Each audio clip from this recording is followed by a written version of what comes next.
저희 지방에서 그 베트남으로 목사님들이 수양회를 간 적이 있었는데요. 이게 차를 타고 지나가면서 보면은 길거리에서 사람들이 또 식당에서 길에서 뭐 하여튼 이 쌀국수를 먹는 장면들이 많이 목격이 돼요.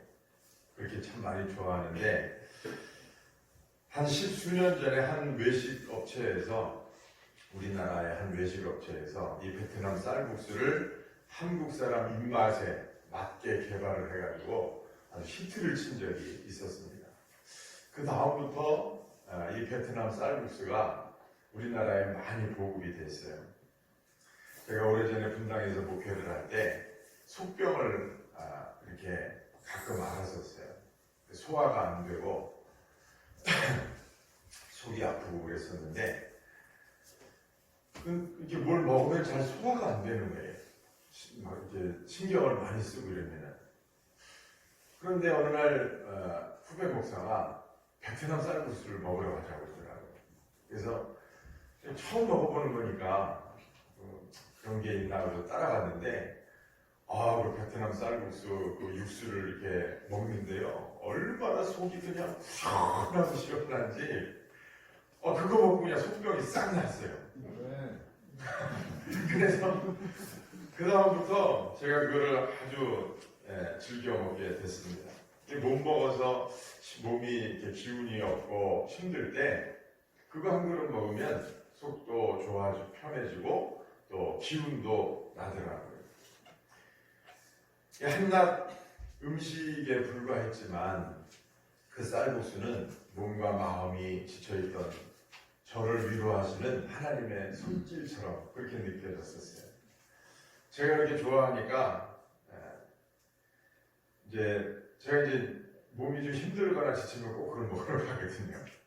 그러니까 이제 집사람하고 우리 집 애들도 따라다니면서 이게 중독이 됐어요. 그래가지고 저희 집은 아프다 그러면 베트남 쌀국수 먹으러 가요.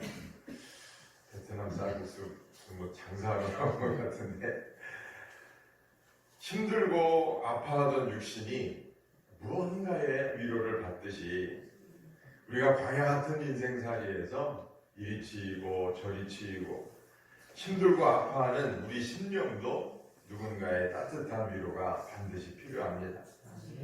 정말 어려움에 처한 성도들을 제가 위로할 때가 있습니다. 몸이 정말 아파서 어쩔 줄 몰라 하는 성도들, 또 어떤 고통스러운 일을 겪으면서 괴로워하는 분들도 계시고 때로는 영적인 문제 때문에 괴로워하는 분들도 있습니다. 제가 이렇게 손을 얹고 기도할 때 하나님의 위로가 느껴질 때가 있어요. 제가 그렇게 하려고 기도를 하는 건 아닌데 하나님이 그 성도님을 진심으로 위로하시는 그런 기도가 제 안에서 그냥 막 생각지도 않았던 말들이 막 터져 나오면서 하나님이 위로하시는 거예요. 그럼 제가 기도하면서도 정말 위로가 되겠다는 생각이 들어요. 그러면 저도 울고 기도받는 사람도 울고. 그런데 정말 하나님이 그렇게 위로하시는 사람은 결국은 다 잘 되더라고요. 여러분 힘들고 지치고 괴롭고 불안한 마음으로 나오신 분들이 계시다면 이 시간 여러분도 하나님의 따뜻한 위로가 넘치시기를 주의 이름으로 축복합니다. 여러분 예수님께서 세상에 오신 이유가 뭘까요? 여러분이 하나님 안에 거하고 계신지 그렇지 않은지 알 수 있는 한 가지 질문이 있어요. 그게 뭐냐면요, 하나님이 여러분에게 예수님을 보내셨어요. 왜 보내셨게요? 왜 보내셨게요? 심판하시기 위해서입니까? 구원하시기 위해서. 다시 말해서 우리를 위로하시기 위해서 하나님이 예수님을 보내신 거예요. 야단치라고, 죄를 책망하라고, 죄를 심판하라고, 징계하라고 예수님이 오신 게 아니에요. 예수님이 여러분에게 찾아가셨는데 여러분을 위로해 주라고 하나님이 예수님을 보내주셨어요. 그 사실을 여러분 확실히 믿으시기를 주의 이름으로 축복합니다. 요한복음 3장 17절에 보니까 하나님이 그 아들을 세상에 보내신 것은 세상을 심판하려 하심이 아니요 그로 말미암아 세상이 구원을 받게 하려 함이라. 할렐루야. 여러분, 첫째로 건강의 문제로 고통받는 사람들을 예수님은 위로해 주기 위해서 오셨습니다. 12해를 혈루증으로 앓는 여인이 있었어요. 12년 동안 사람들이 부정하다고 비난하는 이 혈루병으로 고생을 했습니다. 성경에 보니까 많은 의사에게 많은 괴로움을 받았고 가진 것도 다 허비하였을 때 아무 효험이 없고 도리어 더 중하해졌다고 기록하고 있습니다. 여러분, 얼마나 절망스러운 상황이겠습니까? 12년 동안 여러분 그야말로 정말 이름 있는 의사는 다 쫓아다녔어요. 그게 어디 쉬운 일이에요? 유명한 의사들 만나는 게 어디 쉬운 일이에요? 그러면서 가진 거를 다 재산도 탕진했어요. 얼마나 많은 수고와 애를 썼겠어요. 그런데 병은 더 중해졌어요. 효문고사, 그야말로 절망이고 절망입니다. 육신의 병은 우리 인생의 여러 가지 크나큰 문제를 야기합니다. 육신의 통증도 통증이지만 그 육신의 질병 때문에 갖게 되는 삶의 불편함, 또 우울감, 그리고 절망감, 때로는 물질적인 문제까지 야기를 시켜요. 이 12해를 혈루증으로 앓던 이 여인이 그렇게 절망하고 있을 때 예수님을 만났어요. 예수의 소문을 듣고 우리 가운데 끼어 뒤로 와서 그의 옷에 손을 떼니 이는 내가 그의 손에만 옷을 대어도 구원을 받으리라 생각함이로라. 이에 그의 혈루 근원이 곧 마름에 병이 나온 줄 몸이 깨달으니라. 예수께서 그 능력이 자기에게 나간 줄 곧 스스로 아시고 무리 가운데서 돌이켜 말씀하시되 누가 내 옷에 손을 대었느냐 하시니 제자들이 우리가 서로 미는 것을 예수님이 착각하셔서 그러신가 봅니다. 아니다, 내 몸에서 능력이 빠져나갔다. 예수님이 여자 둘러보시니 여자가 자기에게 이루어진 일을 보고 두려워 떨며 와서 그 앞에 엎드려 모든 사실을 여쭈니 예수께서 그 여자에게 이르시되 딸아, 네 믿음이 너를 구원하였으니 평안히 가라. 네 병에서 놓일지어다. 할렐루야. 여러분, 12년 동안 병을 고치지 못하고 고생하고 지금 절망하고 있는 이 여인에게 예수님이 위로를 주셨어요. 딸아, 네 병에서 놓일지어다. 한번 따라해 봅시다. 딸아, 네 병에서 놓일지어다. 남자들이 또 불만 있게. 남자들은 아들아, 여자들은 딸아. 네? 따라하는 거예요. 아시겠죠? 아들아, 네 병에서 놓일지어다. 할렐루야. 여러분, 이 고백이 예수님이 여러분에게 주시는 큰 위로가 되고 또 치유가 되기를 주의 이름으로 축복합니다. 여러분, 예수님은 병든 자, 건강을 잃어버린 사람을 위로해 주십니다. 예수님의 위로가 참된 위로가 되는 것은요, 예수님은 말로만 위로를 하시는 것이 아니라 그 병을 낫게 하실 수 있는 참 의원이 되시기 때문에 예수님의 위로는 참 위로가 되시는 거예요.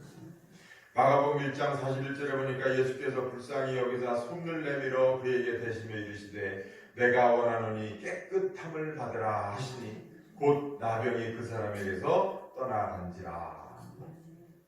야고보서 5장 15절 믿음의 기도는 병든 자를 구원하리니 주께서 일으키시리라. 혹시 죄를 범하였을지라도 사하심을 받으리라. 출애굽기 15장 26절 나는 너희를 치료하는 여호와이니라. 할렐루야. 여러분, 예수님은 우리의 병을 고쳐주시기 위해서 우리의 죄와 악함 때문에 우리가 질병을 지고 살지라도 그 죄의 문제를 해결하시고 우리의 몸과 마음과 영혼의 병을 고치시기 위해서 우리에게 보냄받으신 분이 바로 예수 그리스도예요. 치료자 되시는 예수 그리스도를 믿으시기를 바랍니다. 그 치료자 되시는 예수 그리스도께서 다른 사람이 아닌 나를 위해서 이 땅에 오셨다는 사실을 여러분 믿고 선포하고 그 치유의 능력을 누리는 여러분이 되기를 축복합니다. 서울 강동구에 사는 이신우 집사님이라는 분이 계세요. 반갑이 되신 분인데 이분이 쓴 간증문을 여러분들에게 잠깐 읽어드리겠습니다. 젊은 시절부터 신앙생활을 했었지만 하나님과 인격적인 체험이 없이 교회만 다니는 신자로 살아왔습니다. 주일이 되면 어림없이 교회를 가서 예배를 드리고 오지만 그뿐이었습니다. 그렇게 30년 이상의 세월이 흘러 하루는 주일 예배를 마치고 집으로 돌아와서 쉬고 있는데 이상하게 배에 통증이 심하게 왔습니다. 그래서 배를 만져보았더니 혹이 잡히는 것 같고 이제 나이도 들고 뭔가 개운치 않은 느낌이 자꾸 들어서 가까운 병원에 가서 검사를 해봤습니다. 그런데 검사 결과 배에 혹이 2개가 있다고 하는 것이었습니다. 그래서 수술하려고 보았더니 이것은 단순한 혹이 아닌 암이 뱃속에 가득 차 있었고 또 난소에도 암이 퍼져 있었고 그 암이 간으로 장으로 번져가는 중이라고 했습니다. 그래서 난소를 제거하는 수술을 받았지만 음식을 먹으면 소화를 시키지 못해 모두 토하고 결국에는 기절을 하고 말았습니다. 그래도 항암 주사를 9번 맞으면 낫는다는 의사의 말에 바로 항암제 주사를 맞기 시작했으나 항암 주사를 맞는 일은 너무나 고통스러웠습니다. 20일 정도 간격으로 주사를 맞는데 주사를 맞기 위해서 2박 3일 동안은 굶어야 했습니다. 주사를 많이 맞아서 혈관마저 찾을 수 없을 때에 삶의 소망이 무엇인지 되뇌이며 하나님께 매달렸습니다. 그러나 기대와 소망은 여지없이 무너지고 말았습니다. 9번의 주사를 맞았지만 몸은 약해지고 팔과 다리는 전혀 움직일 수가 없었습니다. 이렇게 된 이상 차라리 하나님 편에 가는 것이 더 나을 것 같다는 생각을 하고 하나씩 준비를 했습니다. 하지만 자식들은 그런 저를 보고 더욱 애를 태우며 병원을 가든지 죽기를 각오하고 기도를 하든지 둘 중에 하나를 하라고 했습니다. 그래서 저는 힘겹게 결단을 내려서 병원이 아닌 작정 기도를 하기로 결심을 했습니다. 금식은 하지 말라고 당부를 하는 가족들을 뒤로하고 금식 기도를 시작했습니다. 언젠가 목사님께서 열흘 금식하면 어떤 암이라도 다 낫는다고 하셨던 말씀을 떠올리고 금식을 하다 죽으면 죽으리다, 하나님 앞에 가면 영광이지 하는 마음으로 하나님께서 힘주시는 대로 했습니다. 10일 금식 기도를 하면서 어딘가 모르게 힘이 생기기 시작했습니다. 또한 밑바닥으로부터 차오르는 기쁨은 말할 수가 없었고 하나님의 은혜가 내 마음 가운데 가득하다는 것이 느껴졌습니다.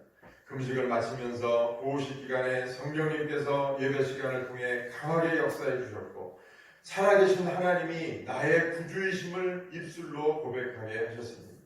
그 은혜가 너무나 고맙고 감사하여 눈물로 감사 찬송을 드렸습니다. 그 후에 집으로 돌아와 하나님 말씀을 보는데 언제나 동행하시겠다는 약속의 말씀을 듣게 되었습니다. 여러분, 바로 이 기도와 말씀으로 응답받으면요 틀림없어요. 얼마 후 병원에 가서 재검을 받아보았는데 모든 암덩어리가 사라졌다는 기적적인 소식을 듣게 되었습니다. 할렐루야. 나는 이미 하나님께서 나의 난소암을 완전히 고쳐주셨음을 확실히 믿고 있었기에 크게 놀라지는 않았습니다. 그래도 직접 눈으로 귀로 확인을 하게 되니 참으로 기뻤습니다. 저는 바로 하나님께 감사의 기도를 드렸습니다. 이제는 남은 여생 죽는 날까지 충성 봉사해야겠다는 마음밖에 없습니다. 하나님께서 치료해 주셨고 이렇게 건강하게 살게 하셨으니 남은 생에는 저를 고쳐주신 하나님을 간증하며 만나는 모든 사람들에게 복음을 전하는 전도의 사명을 감당할 것입니다. 마음에 말할 수 없는 평안과 기쁨을 가득하게 채워주시고 날마다 새 힘을 주시는 주님께 찬양과 영광을 돌려드리며 내 입술을 통해 믿지 않는 자들이 복음을 듣고 주님께로 돌아오게 될 앞으로의 일들을 기대합니다. 모든 영광을 하나님께 돌립니다. 할렐루야. 여러분, 이 집사님에게 예수님은 얼마나 큰 위로가 되셨습니까?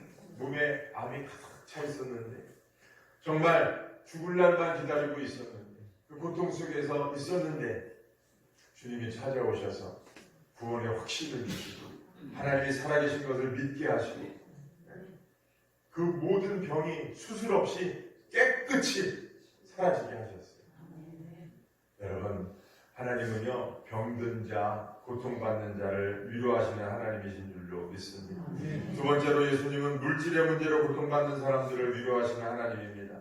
하루는 예수님께서 광야에서 사람들에게 말씀을 전하셨어요. 해가 저뭅니다. 이제 말씀을 마치고 가려고 하는데 사람들이 다 먼 곳에서 온 사람들이, 거기에는 어린아이들도 있고 노약자들이 있었어요. 그런데 먹을 게 없는 거예요. 사람들이 주진 배를 안고 돌아가지도 못하고 어떻게 이렇게 하지도 못하고 저렇게 하지도 못하고 난간에 빠졌어요. 예수님이 제자들에게 물어보셨어요. 너희들에게 먹을 것이 있느냐? 제자들이 찾아보더니 먹을 게 어디 있어요? 예수님, 한 아이가 물고기 2마리와 보리떡 5개를 가지고 있습니다. 그거 외에는 먹을 게 없습니다. 그랬더니 예수님이 그 오병이어를 들고 하늘을 우러러 축사하시고, 축사가 뭐예요? 무슨 기도? 에? 무슨 기도? 축사. 무슨 기도? 축사는요, 감사하면서 축복하는 기도가 축사가 돼요. 예배 끝나고 뭐예요, 마지막에? 축도. 축도는 뭐예요? 하나님 앞에 감사하면서 성도들을 축복해 주시기를 원하는 기도가 축도예요. 예수님이 그 오병이어를 가지고 지금 눈앞에는 5,000명이 넘는 사람들이 있는데 그 작은 거를 가지고 뭐 하셨다고요? 감사하셨어요. 감사. 여러분, 우리가 감사를 거기서 배워야 해요. 감사는 남는다고, 넘친다고, 풍성하다고, 많다고 하는 게 감사가 아니에요. 감사는 적은 것 가지고도 하나님 앞에 감사할 수 있어야 돼요. 그게 진짜 감사한 거예요. 여러분, 어려울 때, 힘들 때 하는 감사가 진짜 감사예요. 막 그냥 창고가 넘치고 부여하고 그럴 때 하는 감사보다도 정말 없을 때 하는 감사가 진짜 여러분 복된 감사예요. 저희 장인어른이 장로님인데요. 옛날에 사업을 하다가 옛날에 아주 거시기가 찢어지게 가난했을 때, 그런데 사업을 하는데 뭐 정말 신앙생활은 정말 똑부러지게 잘 하셨는데 사업을 하는데 막 그냥 적자가 나는 거예요. 그게 얼마나 기가 막히게 기도를 해도 안 돼, 신앙생활을 잘 해도 안 돼. 그래가지고 하루는 기도하는데 적자 난 거에 11조를 해봐야 되겠다는 생각이 들더라는 거예요. 그래가지고 이익이 남은 거에 아닌 적자 난 거에 11조를 하나님 앞에 드렸대. 아니 적자 나서 그냥 어려워 죽겠는데 거기 11조까지 한다면 얼마나 어려워요. 근데 그러고 나니까 하나님이 놀랍게 축복해 주셨어요. 여러분, 어려울 때 감사하는 게 진짜 감사하기 때문에.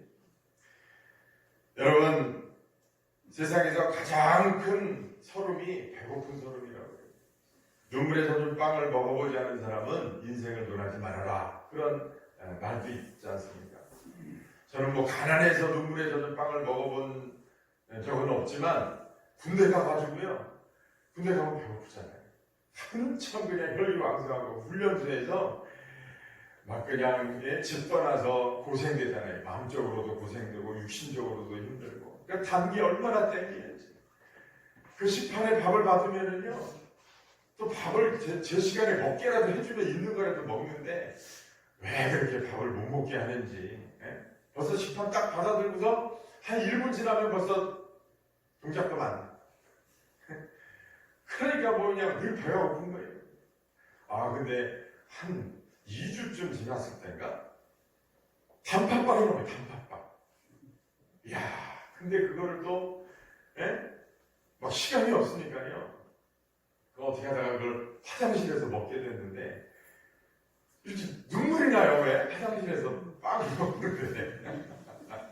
가난의 서름 때문에 우는 게 아니고, 그게 너무 서름에 복받치게 맛있더라고요. 그 말이 아마 경험해보지 않으신 분들은 참 이해가 안 되실 텐데, 너무 맛있으면요, 눈물이 난다니까요. 너무너무 맛있어요. 눈물이 나요. 하나님은요, 눈물에 젖은 빵을 먹어본 사람들의 심정을 너무나 잘 아세요. 예수님은 목수의 집에 태어나셔서, 말구 위에 태어나셔서 가난한 목수의 집에서 자라나셨어요. 가난의 서름을 누구보다도 잘 아시는 분이 바로 예수님이세요. 그래서 예수님은 물질의 어려움을 당하는 모든 자에게 위로가 되십니다. 시편 113편 7절에 보니까 가난한 자를 먼지 더미에서 일으키시며 궁핍한 자를 거름더미에서 들어 세워 지도자들을 곧 그의 백성의 지도자들과 함께 세우신다니. 시편 82편 3절에 보니까 가난한 자와 고아를 위하여 판단하며 곤란한 자와 빈궁한 자에게 공의를 베풀며 가난한 자와 궁핍한 자를 구원하여 악인들의 손에서 건질지니라. 그랬습니다. 하나님은요, 가난한 자, 고통받는 자에게 항상 관심을 가지고 계세요. 하나님은 여러분들이 풍요로운 삶을 살기를 원하시는 줄 믿으시기를 바랍니다. 네. 여러분, 우리 예수 믿는 사람들은요, 가난한 삶을 당연히 여기면 안 돼요. 하나님은 우리가 풍요롭게 살기 위한 모든 조건을 다 이미 만들어 놓으셨어요. 아이고, 저는 미련해서 안 돼요. 여러분은 미련해서 안 돼요. 그런데 우리가 우리 힘으로 사는 것이 아니라 지혜자 중에 지혜자이신 예수 그리스도를 믿는 사람이에요. 그 예수 그리스도가 우리에게 주신 의를 가지고 사는 사람이지, 우리가 내 자신을 의지하는 사람이 아니잖아요. 저는 많이 못 배웠어요. 저는 부족해요. 저는 몸이 약해요. 저는 부모님이 어쩌고 저쩌고 해요. 저는 환경이, 배경이 어쩌고. 그거는요, 다 핑계예요. 원인은 딱 하나예요. 예수 그리스도를 여러분의 구주로 믿지 않기 때문에. 예수님이 하나님의 아들이시고, 여러분, 이 세상에 은도 내 것이요 금도 내 것이라고 하신 하나님이 보내신 우리를 위한 구주라는 사실을 믿지 않기 때문에. 여러분, 그 사실을 믿으면 이 세상의 모든 것을 하나님이 우리에게 주실 모든 준비를 마치셨다는 사실을 우리가 깨닫게 되는 줄로 믿습니다. 그것을 믿고 받아들이면 돼요. 여러분, 그렇다고 해서 물론 앉아가지고서 나 복 주십시오 이러면 그건 잘못된 신앙이죠. 그러나 여러분, 또 열심히 일한다고 해서 그 사람이 다 복을 받느냐? 그렇지 않아요. 결국 그 손에 하나님이 열매 맺게 하시는 것은 하나님 편에 달려있습니다. 그러므로 여러분, 하나님은 우리를 축복하시기를 원하시는 하나님이라는 사실을 여러분 굳게 믿으시기를 바랍니다. 어떤 집사님이 계셨는데 이 집사님의 남편은 개인 택시 운전을 하시는 분이었어요. 그런데 이 남편이 정말 성실하게 택시 운전을 하면서 그렇게 사는 줄 알았어요. 근데 자주 이 야근, 밤에 이렇게 운전을 한단 말이에요. 그런데 그 남편이 이상하다는 걸 언제 알았느냐? IMF 때 알게 됐어요. IMF가 터지면서 남편의 실체가 드러났는데 남편이 도박을 하는 거예요. 그러면서 수억 원의 빚을 지고 나중에 그 빚을 갚기 위해서 사채를 빌리고 수억 원의 빚을 졌어요. 그래가지고 이 집사님이 빚을 갚다가 도저히 못 갚고 파산 신청을 하게 됐습니다. 믿을 수 없는 현실과 남편에 대한 불신 때문에 하루하루를 고통 속에 살고 있었습니다. 그런데 그나마 남편이 가지고 있던 그 개인 택시마저도 저당을 잡혀서 택시 운전도 못하는 거예요. 그러니까 그야말로 정말 모든 삶이 다 나락에 떨어지고 말았습니다. 어떻게 해야 될지 정말 답답하기만 했습니다. 그래도 새벽 기도를 다니면서 계속해서 기도했어요. 그런데 어느 날 예배 참석을 위해서 성전 입구에 들어서는데 그 헌금한 봉투 이렇게 여러 개가 있잖아요. 거기에 새 성전 건축 헌금 봉투가 눈에 들어왔어요. 자기도 모르게 나도 헌금하고 싶다. 그런 생각이 드는 거예요. 근데 뭐 가진 거라고는 빚밖에 없잖아요. 무슨 헌금을 해? 그래서 그 자리에 서서 하나님 앞에 기도할 때 하나님, 저도 헌금하게 해주세요. 하나님 저도 헌금하게 해주세요. 근데 헌금은 고사하고 저는 빚밖에 없어요. 하나님 헌금하게 해주세요. 기도했대. 그러면서 본당에 딱 들어서면서 뭐가 제일 먼저 눈에 띕니까? 십자가가 눈에 띄는. 십자가를 보는데 자기 마음에 너 금반지 낀 거 바쳐라. 그러시더라고요. 금반지 낀 거. 자기한테 유일하게 남은 재산이 금반지고, 그 금반지는 남편이 생일 때 언젠가 해준 건데 너무 귀해서 아무리 어려워도 그걸 안 팔고 있었던 거예요. 근데 그걸 바치라고 그러는 거예요. 그래서 이게 전 재산이기도 하고 그렇지만 순종하는 마음으로, 기쁜 마음으로 그걸 하나님 빼서 헌금 시간에 헌금 통액을 넣었어요. 그리고 금식 기도를 하면서 하나님 앞에 계속 기도하는 겁니다. 그리고 돈 버는 일과 전도하는 일을 매진하는데, 전도하는 일보다, 돈 버는 일보다도 전도하는 일에 더 열심을 가지고 매진했어요. 그런데 어느 날 자기가 전도한 자매가 있었는데, 그 전도한 자매가 하루는 그러는 거예요. 파주 금촌에 아주 좋은 아파트가 분양을 하는데 신청을 하라고 그러더라고요. 근데 뭐 돈이 있어야 신청을 하죠. 가진 거라고는 빚밖에 없는데.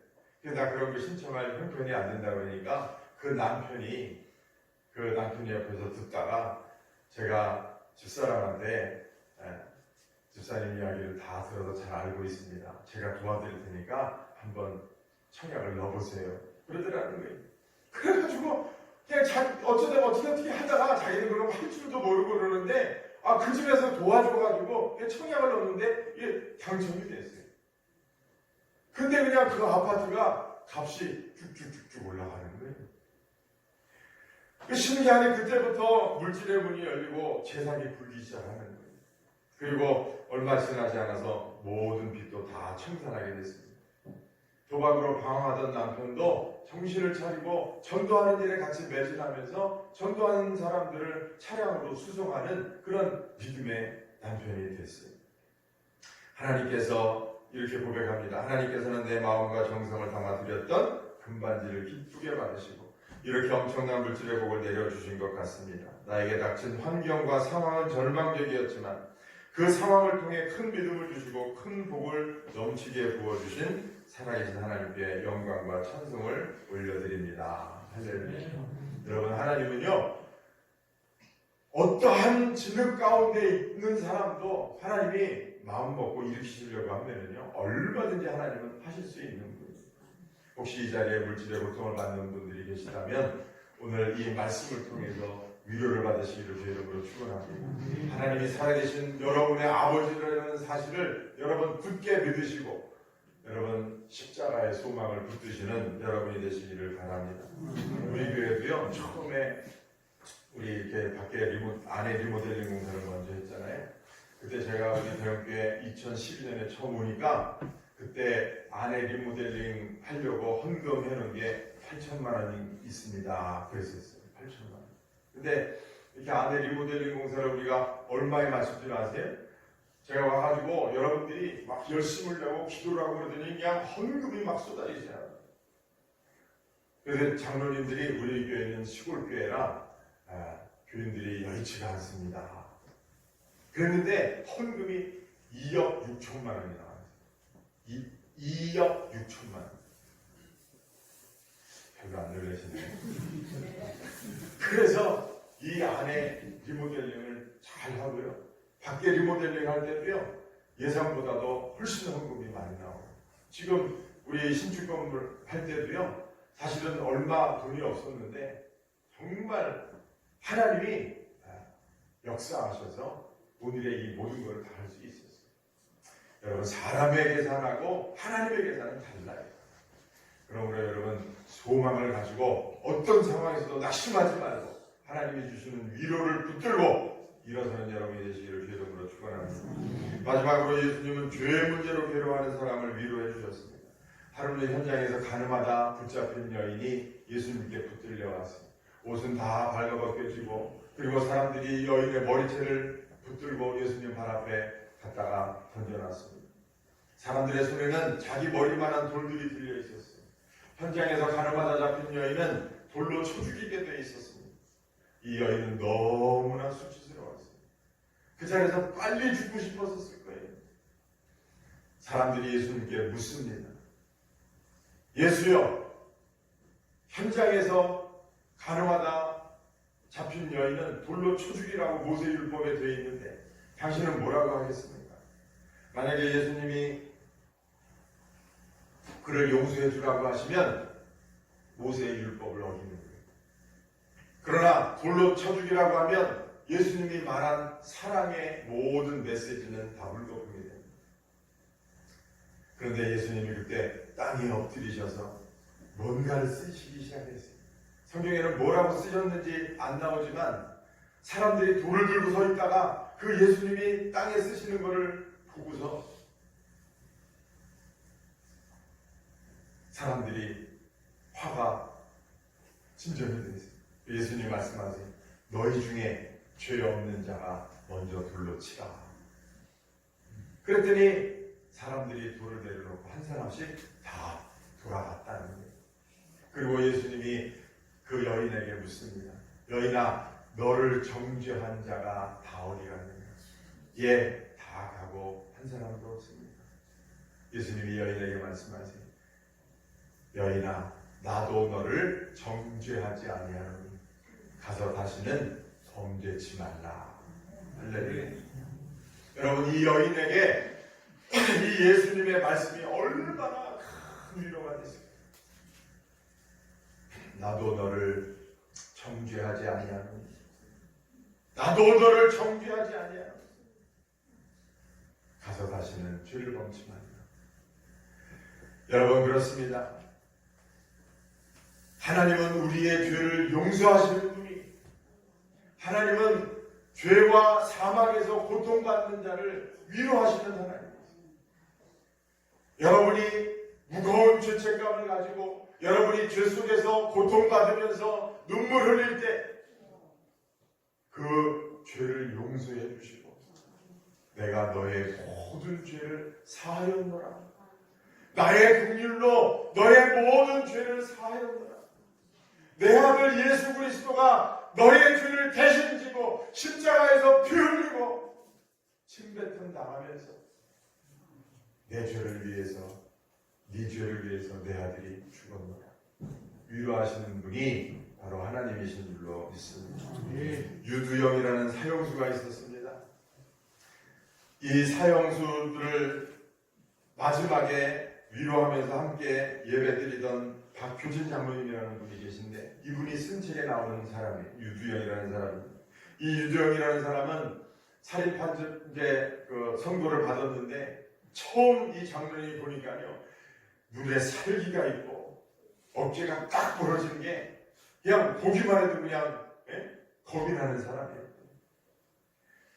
그런데 이 유두영을 앞에 두고 기도하는데 성령께서 강하게 마음에 감동을 주셔서 자기도 모르게 그 유두영의 머리를 막 끌어안고 성령이 감동을 주시니까 너무 불쌍한 생각이 들더라고요.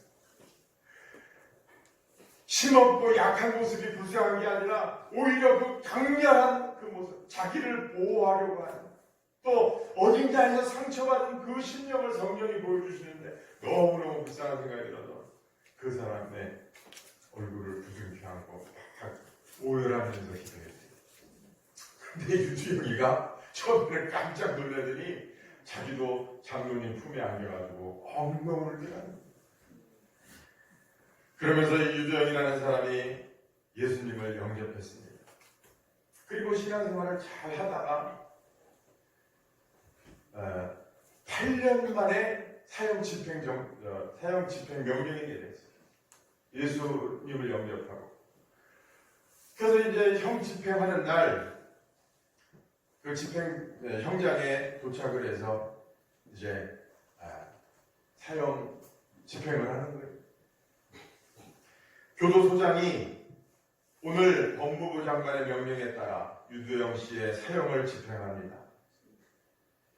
이렇게 선고를 했어요. 그랬더니 유두영이 이제 감옥 안에서 집사가 됐는데 유두영 집사가 아멘 그러더라는 거예요. 그러면서 교도소장이 이름 생년월일 인정 신문을 끝내고서 이제 그가 지은 모든 그 끔찍한 죄들을 나열하기 시작합니다. 근데 이 유두영 집사가 갑자기 소장님 부탁이 있습니다. 손을 들고 이야기를 하더래요. 그래서 사람들이 놀라는 소장으로 쳐다봤습니다. 유두영 집사가 이야기합니다. 소장님, 지금 읽으시는 그 죄를 제가 다 지었습니다. 그러나 그 죄는 제가 하나님을 알기 전에 지은 죄입니다. 그러나 저는 늦게나마 하나님을 믿고 하나님께서는 제 죄를 다 용서해 주셨습니다. 그리고 이제는 기억도 하지 않으신다고 약속해 주셨습니다. 하나님이 기억하시지 않는 죄를 다시 듣고 가기 싫습니다. 용서받은 깨끗한 영과 몸 그대로 하늘나라에 갈 수 있도록 용서받은 죄를 잃지 말아주시기 바랍니다. 이게 받아들여졌어요. 그래서 더 이상 죄를 잊지 않고 집행을 하는데 머리에 두건을 씌웠습니다. 유두영이 찬송을 부르기 시작했어요. 하늘 가는 밝은 길이 내 앞에 있으니 슬픈 일을 많이 보고 늘 고생하였고 하늘 영광 밝음이 어두운 그늘 해치니 예수 공로 의지하여 항상 빛을 보도다. 그러면서 찬양을 부르면서 마지막으로 세상을 떠나게 됐습니다. 여러분, 하나님은 죄로 고통 속에 있는 사람을 위로하시는 하나님이십니다. 우리의 죄가 아무리 지롱같이 붉다 할지라도, 우리의 죄가 아무리 여러분 무거운 죄라 할지라도 우리의 그 죄를 위해서 피 흘려주신 예수님의 공로는 그거보다 훨씬 더 커요. 여러분의 그 무거운 죄를 사하고도 남을 만큼 하나님의 아들이 이루어놓으신 의의 공로는요, 죄악 가운데서도 왕노릇하는 거예요. 그 은혜에 비하면 여러분의 죄는 태평양의 잉크 한 방과 같을 뿐이에요. 그러므로 여러분, 십자가 앞에 담대한 믿음을 가지시기를 주의 이름으로 축원합니다. 더 이상 그 무거운 죄에 눌려서 여러분 고통 속에서 사망 속에서 살고 있다면 여러분 십자가에서 죄를 용서하신 그리스도의 사랑을 선포하십시오. 그리고 믿으세요. 받아들이세요. 하나님이 용서하셨다고 하면 용서된 거예요. 하나님이 내 자녀라고 하면 그런 거예요. 여러분이 뭔데 자꾸 부인하세요? 여러분이 뭔데 자꾸 여러분 그 사실을 안 받아들이세요? 그게 교만이. 이 믿음을 갖고 신앙생활 하시기를 주의 이름으로 축원합니다. 그럴 때 영혼이 태어나는 것이고 그 태어난 영혼이 여러분 하나님과의 관계 속에서 여러분 축복받는 거예요. 이 세상을 바르게 살 수 있는 거예요. 사랑하는 여러분, 하나님은 우리가 건강을 잃어버릴 때 우리를 위로해 주기를 원하세요. 우리가 가난할 때 찾아오셔서 우리를 위로해 주기를 원하세요. 우리가 죄악 가운데서 고통받을 때 하나님은 우리를 위로해 주기를 원하세요. 주님은 위로의 예수 그리스도이신 줄로 믿습니다. 오늘 여러분들을 위로하시기를 원하시는 하나님의 놀라운 사랑이 여러분의 심령에 차고 넘치기를 주의 이름으로 축복합니다. 기도하겠습니다. 거룩하신 아버지 하나님, 우리가 이 세상을 살면서 얼마나 많은 어려움과 고통 가운데 한숨 짓는지 또 눈물 짓는지 하나님이 너무나 잘 아시는 줄로 믿습니다. 하나님께서 택하시고 자녀 삼으신 자녀들을 위로하시기를 원하셔서 하나님 오늘 이 말씀을 저희들에게 허락하신 줄로 믿습니다. 마음의 고통을 안고 있는 사랑하는 성도들, 오늘 이 말씀을 통해서 큰 위로를 받게 하여 주시고 위로에 그치지 아니하고 믿음이 생겨나게 하여 주시고 순종함이 생겨나게 하여 주셔서 아버지 모든 어려운 역경 속에서 뚫고 일어나 하나님 십자가를 붙들고 일어나 승리하는 우리 대형교회 성도들 다 될 수 있도록 축복해 주옵소서. 감사드리옵고